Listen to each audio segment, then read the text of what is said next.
Assalamualaikum warahmatullahi wabarakatuh. Salam sejahtera bagi kita semua. Di video pembelajaran kali ini kita akan belajar tentang memahami isu teknis lewat editorial. Tujuan pembelajaran: setelah pembelajaran ini, peserta didik diharapkan dapat mengidentifikasi informasi, pendapat, alternatif solusi, dan simpulan terhadap suatu isu dalam teks editorial, menganalisis struktur dan kebahasaan teks editorial, menyeleksi ragam informasi sebagai bahan teks editorial, merancang teks editorial dengan memperhatikan struktur dan kebahasaan. Sebelumnya, apa sih teks editorial? Ya, teks editorial disebut juga dengan tajuk rencana. Teks editorial biasanya akan muncul secara rutin di koran atau majalah. Bentuknya lebih singkat dan biasanya ditempatkan di samping. Seperti di gambar itu ya, ditempatkan di samping bagian kiri. Selanjutnya, teks editorial adalah sebuah artikel dalam surat kabar yang merupakan pendapat atau pandangan redaksi terhadap suatu peristiwa yang aktual atau sedang menjadi perbincangan hangat pada saat surat kabar itu diterbitkan. Tujuan teks editorial: yang pertama, bertujuan untuk mengajak pembaca untuk ikut berpikir tentang isu aktual yang sedang dibicarakan. Yang kedua, bertujuan untuk memberikan opini atau pandangan redaksi kepada pembaca terhadap isu yang sedang berkembang. Manfaat teks editorial: yang pertama, memberikan informasi kepada pembaca, kemudian untuk merangsang pemikiran pembaca, dan terkadang mampu menggerakkan pembaca untuk bertindak. Fungsi teks editorial: umumnya, fungsi teks editorial yaitu menjelaskan berita dan akibatnya pada masyarakat, kemudian memberi latar belakang dari kaitan berita tersebut dengan kenyataan sosial dan faktor yang mempengaruhi dengan lebih menyeluruh. Teks editorial terkadang ada analisis kondisi yang berfungsi untuk mempersiapkan masyarakat akan kemungkinan yang bisa terjadi dan meneruskan penilaian moral mengenai berita tersebut. Jenis-jenis teks editorial: yang pertama ada interpretatif editorial, yaitu yang bertujuan untuk menjelaskan isu dengan menyajikan fakta dan figur untuk memberikan pengetahuan. Yang kedua ada kontroversial editorial, yang bertujuan untuk meyakinkan pembaca pada keinginan atau menumbuhkan kepercayaan pembaca terhadap suatu isu. Dalam editorial ini, biasanya pendapat yang berlawanan akan digambarkan lebih buruk. Yang ketiga ada explanatory editorial, yaitu menyajikan masalah atau suatu isu agar dinilai oleh pembaca. Biasanya bertujuan untuk mengidentifikasi suatu masalah dan membuka mata masyarakat untuk memperhatikan suatu isu dan dapat memberikan aksi. Ciri-ciri teks editorial: yang pertama, topik tulisan teks editorial selalu hangat, yaitu yang sedang berkembang dan dibicarakan secara luas oleh masyarakat, dan bersifat aktual dan faktual. Kedua, teks editorial bersifat sistematis dan logis. Yang ketiga, merupakan sebuah opini atau pendapat yang bersifat argumentatif. Kemudian, teks editorial menarik untuk dibaca karena ditulis dengan menggunakan kalimat yang singkat, padat, dan jelas. Selanjutnya, struktur teks editorial. Teks editorial terdapat 3 struktur.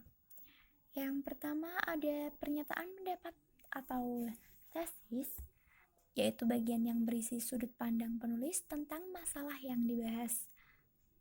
Biasanya berisi sebuah teori yang akan diperkuat oleh argumen. Yang kedua, argumentasi, merupakan alasan atau bukti yang digunakan guna memperkuat pernyataan dalam tesis. Argumentasi diberikan dapat berupa pertanyaan, data hasil penelitian, pernyataan para ahli, maupun fakta yang berdasarkan referensi yang bisa dipercaya. Yang ketiga, pernyataan atau penegasan ulang pendapat merupakan bagian berisi penegasan ulang pendapat yang didukung oleh fakta di bagian argumentasi guna memperkuat menegaskan. Penegasan ulang juga berada di bagian akhir teks. Kaidah kebahasaan teks editorial. Yang pertama menggunakan kalimat retoris, yaitu kalimat pertanyaan yang tidak ditujukan untuk mendapatkan jawabannya. Pertanyaan-pertanyaan tersebut dimaksudkan agar pembaca merenungkan masalah yang dipertanyakan sehingga tergugah untuk berbuat sesuatu.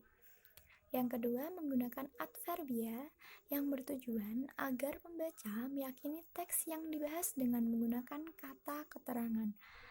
Contohnya, kata selalu, sering, biasanya, kadang-kadang, ya seperti itu. Kemudian terdapat verba material, yaitu verba yang menunjukkan perbuatan fisik atau peristiwa. Contohnya, menyapu, menulis, membaca, dan lain sebagainya ya. Selanjutnya terdapat verba rasional, yaitu verba yang menunjukkan hubungan intensitas dan milik. Contoh kalimatnya ada Pantai Bandengan adalah destinasi wisata pantai yang terletak di Desa Bandengan, Jepara.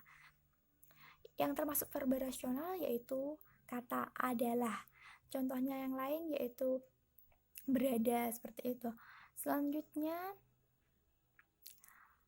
terdapat verba mental, yaitu verba yang mengekspresikan sebuah reaksi atau respon seseorang terhadap suatu tindakan, kondisi, atau pengalaman.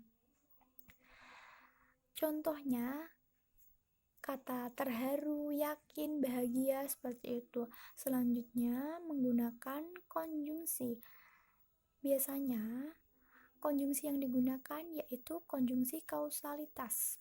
Contohnya seperti sebab, karena, oleh karena itu.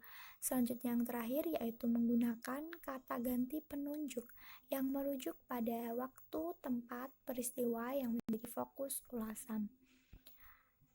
Selanjutnya, langkah-langkah membuat teks editorial. Yang pertama ada memilih topik terkini dan terhangat yang menarik pembaca.